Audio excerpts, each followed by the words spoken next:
መስቀሎችን ነው የምታዩት። አሁን እንግዲህ መስቀሎቹን የማየት ፕሮግራማችን ይጀምር። እንግዲህ እንደምታዩት ቅድም ከመግቢያ ጀምሮ እንደነገርኳችሁ በጣም ብዙ መስቀሎች ናቸው ያሉት። ይሄ መግቢያ ላይ ማሳያችሁ ገና መግቢያ ላይ ያያችሁት ገና ጥቂቶቹን ነው። በሚያስገርም መልኩ የመስቀል ክምሮችን ነው የምትመለከቱት። ከዛ በኋላ እንግዲህ አሁን የምታያቸው ቅርብ ጊዜ ደግሞ አሁንም ሰዎች እየመጡ ጎብኚዎች በተለይ ይመጡና መስቀል ያስቀምጣሉ ምናምን። በዛ ጊዜ እንግዲህ ሲገኝ ቦታው ሲቆጠር ከ200 ሺህ በላይ ነበር። እንግዲህ አሁን ላይ ያለውን ቁጥር ያው ራሳቸው ይጠሩትና እዚህ ጋርም ይኸውና 1993 ይላል። ይሄ እንግዲህ ሶቪየት የፈራረሰችበት አጋጣሚ ነው ማለት ነው። ነፃ ነው፣ ማንኛውም ሰው ገብቶ መጎብኘት ይችላል ማለት ነውና በአጠቃላይ የመቃብር ስፍራ የሚመስል ሴንስ ሰጥተውታል፣ ግን አይደለም። በስማ በተለያየ ነገር ነው መስቀሉን የሰሩት። ከዛ በኋላ እንዲህ ነው ያላችሁ ልክ እንትን ሲሉ ምናምን ይመጡና እዚህ አሁን እነዚህ በቅርብ ነው የመጡ በ2005 እሺ፣ ስማቸውን እየጻፉ እንደ ስዕል አድህኖ ምናምን ያስቀምጣሉ። ታያላችሁ እዚህ ጋር አሁን ስዕል አድህኖ አስቀምጣው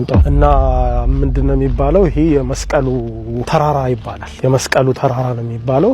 በጣም ብዙ ሰዎች ናቸው የሚጎበኙት መስቀሉን። እንደ ጫካ ነው፣ በቃ ግጥግጥ ብሎ ያለ መስቀል ነው። የመስቀሉ ጫካ እያሉ ይጠሩታል። ተመልከቱ። ይሄ አካባቢ ሲከፈት የተገኙት መስቀሎች በጣም ብዙ መስቀሎች ናቸው። ዋው ገርም ዋት በስማ ታዩታላችሁ።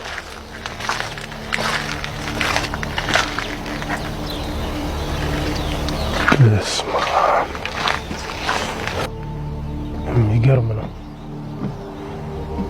እና ያው እዚህ አካባቢ መስቀሎቻቸውን ደብቀው የነበረበት ተራራ ነው። ይሄ እንግዲህ አሁን እየወጣን ያለ ነው። ይሄ ደረጃው ምናምን አሁን ነው የተሰራው።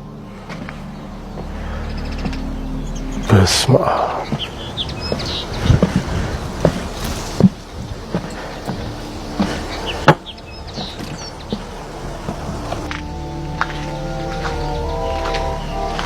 የሚገርም ነው። በስማ የሌለ አይነት መስቀል የለም እኮ የሌለ አይነት መስቀል በቃ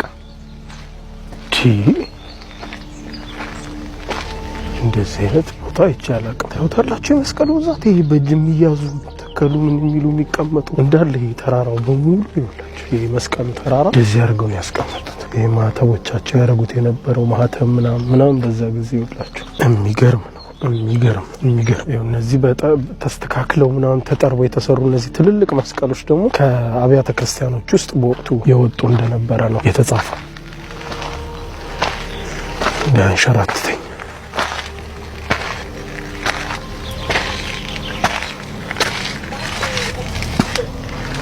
ሙሉ ተራራ ይኸውላችሁ። ተራራው ላይ ወጣ አናቱ ላይ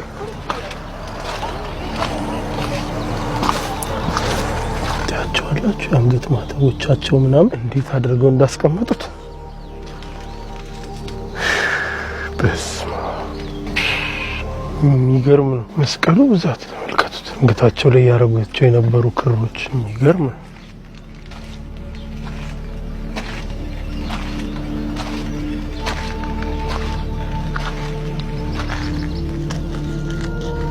የእምነት ጽናት ጥንካሬ እንግዲህ ታሪኩን እንዳይሁት ፈጽሞ እንዳይቃጠልባቸው መስቀላቸው ስላሰቡ ነው። አንድ ቦታ እንደምታዩት የአንገት ማህተብ፣ ቤተክርስቲያን ጉልላት ላይ የነበሩ መስቀሎችን ምናምን በአጠቃላይ መስቀሉን ሲያቃጥልባቸው አይተው በቃ እንትን እንዳይሉ እንዳያማቸው ስለፈሩ ነው በአንድ ቦታ የሰበሰቧቸው። እንደዚህ እንደምታዩት ዋው ስፍራው አሁን ህግ አለው። ምንም አይነት መስቀል መነካካት ምናምን አትችሉ፣ ታሪክ ስለሆነ ማለት ነው። እቺ ራሱ ማህተዋንያት የአንገት ማህተብ ተመልከቱ። ስዕሎቻቸውን ምናምን አንድ ላይ አድርጓቸው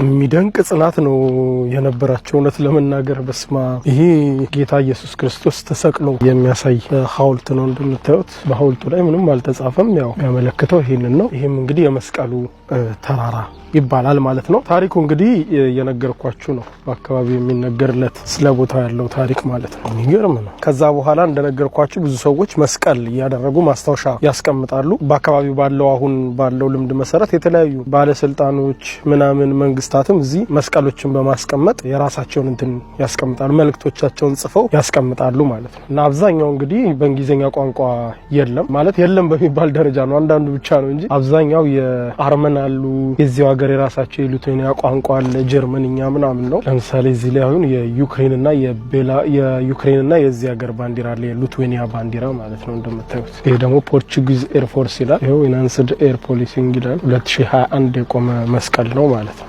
አዲሶቹ አሁን የተቀመጡ ናቸው እና ቦታው በጣም ብዙ ጎብኚ ነው ያለው እንደነገርኳችሁ። ያው እኔ አሁን እኔ መጣሁት በጠዋት ተነስቼ፣ ምክንያቱም ቦታው በጣም ብዙ ጎብኚ እንዳለው ስላወቅኩኝ እስካሁን ያለውንም ፉቴጅ ተረካክቼ ወሰድኩት። ስላልመጡ ነው ገና ቱሪስቶች። ግን አያችሁ አሁን እኔ እየቀረጽኩ እንኳን መጡ በጣም ብዙ ቱሪስቶች።